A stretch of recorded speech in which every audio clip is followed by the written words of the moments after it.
Okay okay okay my dear students. So अब हम बात करते हैं ज्योमेट्रिक मीन की। अगला कॉन्सेप्ट है बहुत ही इजी, बहुत ही आसान। अगर आप समझें तो सब कुछ आसान है, ना समझें तो कुछ भी नहीं आसान, समझें तो सब आसान। ओके, सो अगला कॉन्सेप्ट है आपका geometric mean. What is geometric mean? Suppose करो दो नंबर्स के बीच में आपको एक नंबर इंसर्ट करना है। ठीक है, दो नंबर्स के बीच में आपको एक नंबर इंसर्ट करना है। मीन्स सिर्फ और सिर्फ एक टर्म इंसर्ट करनी है, वन टर्म।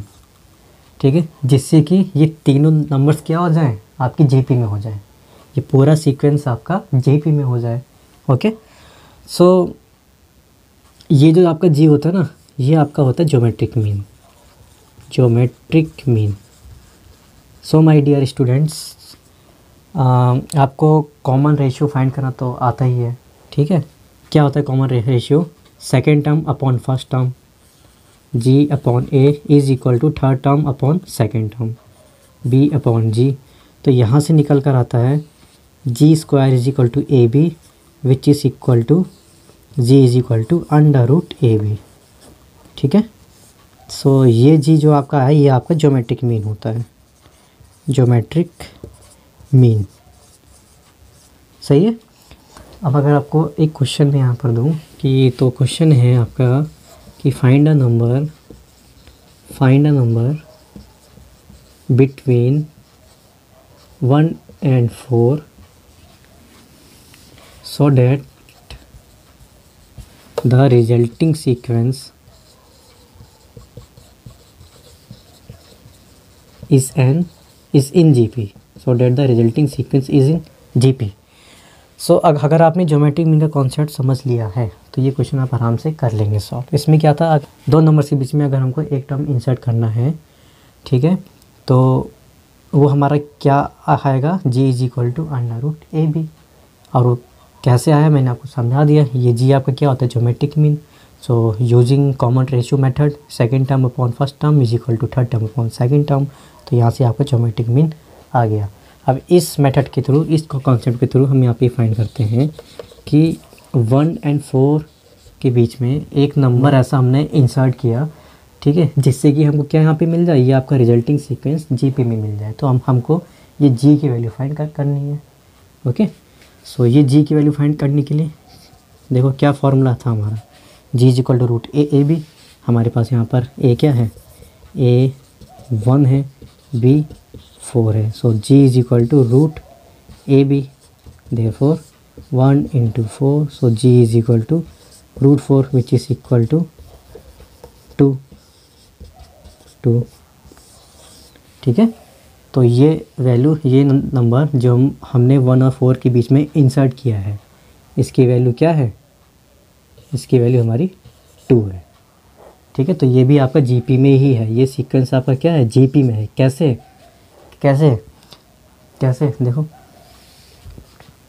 1 के बाद 2, 2 के बाद 4, मतलब एक ऐसा नॉन जीरो कांस्टेंट नंबर है जो कि मल्टीप्लाई होके अगली टर्म दे रहा है यहाँ पे।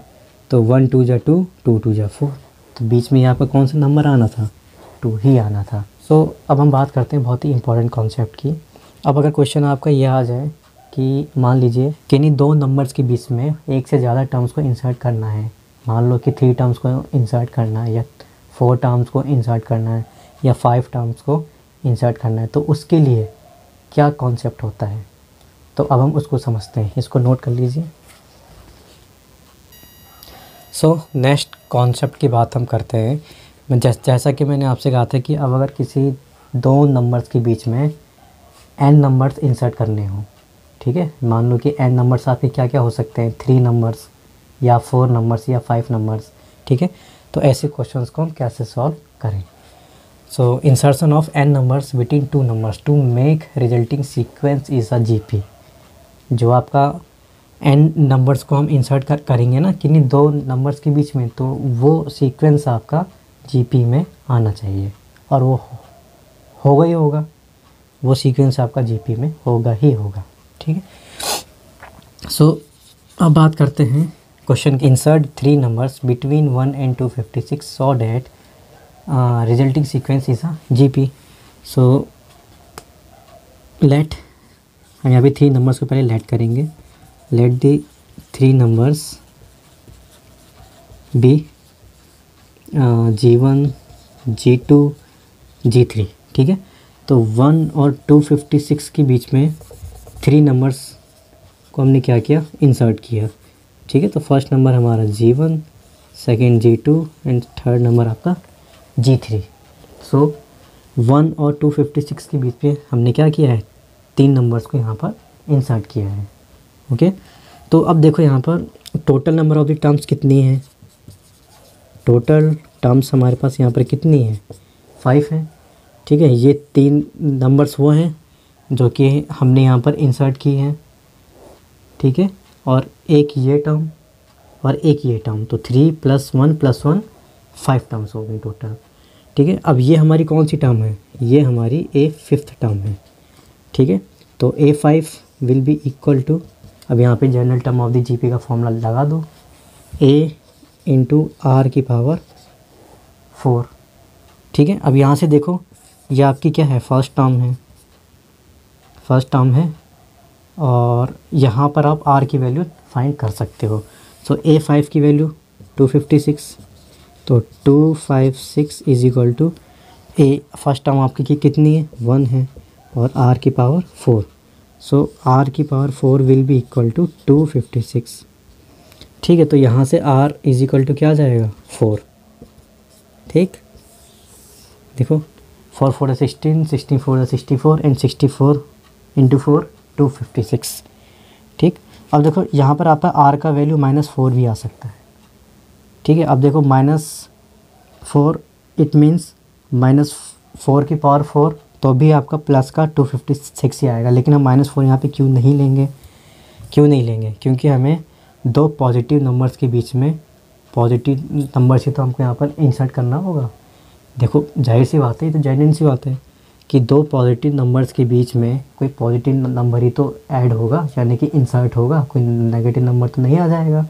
ठीक, इसलिए हम यहाँ पे कंसीडर करेंगे R की वैल्यू +4, -4 नहीं लेंगे यहाँ. अब देखो फर्स्ट टर्म है आपके पास और यहाँ से R भी है. अब आप यहाँ से इन 3 नंबर्स को ईज़िली फाइंड कर सकते हैं, बहुत ही ईज़िली फाइंड कर सकते हैं. कैसे, जब मैंने GP का इंट्रोडक्शन पार्ट में आपको पढ़ा रहा था तो उसमें कुछ सीक्वेंस GP का इस फॉर्म में आया था कि फर्स्ट टर्म आपकी A, second term AR, then third term AR², fourth term AR⁴, fifth term is AR⁵. तो यही सीक्वेंस आप इसमें अप्लाई कर दीजिए. फर्स्ट टर्म आपका A है, सेकेंड टर्म आपकी कैसी आएगी, A × R, थर्ड टर्म आपकी कैसी आएगी, A × R², फोर्थ टर्म आपकी कैसी आएगी, AR⁴. ठीक है, तो ये 3 नंबर्स हमको फाइंड करने हैं between first and last number, यानी कि बिटवीन 1 एंड 256. ठीक है, तो यहाँ से G1 क्या आ जाएगा, A × R, A आपका 1, R आपका 4. सो G1 आपका 4. G2 क्या आ जाएगा, A × R², 1 × 4², 4 4 16 × 1 16. G3 क्या आ जाएगा, A × R3 मीन्स 1 × 4⁵, 4 4 16, 16 4 64. तो ये 3 नंबर्स आपके फाइंड हो गए हैं. तो ये 3 नंबर्स आपके कैसे हैं, 4 16 एंड 64. ठीक है, जो कि 1 और 256 के बीच में हमने इंसर्ट किए हैं. ठीक है, तो ये नंबर्स आपके फाइंड होकर आ गए हैं. तो आपका यहाँ पे रिजल्टिंग सीक्वेंस क्या बन जाएगा, 1, 4, 16, 64 और last number is 256. Therefore 3 numbers will be 4, 16 and 64. Okay, note कर लीजिए इसे.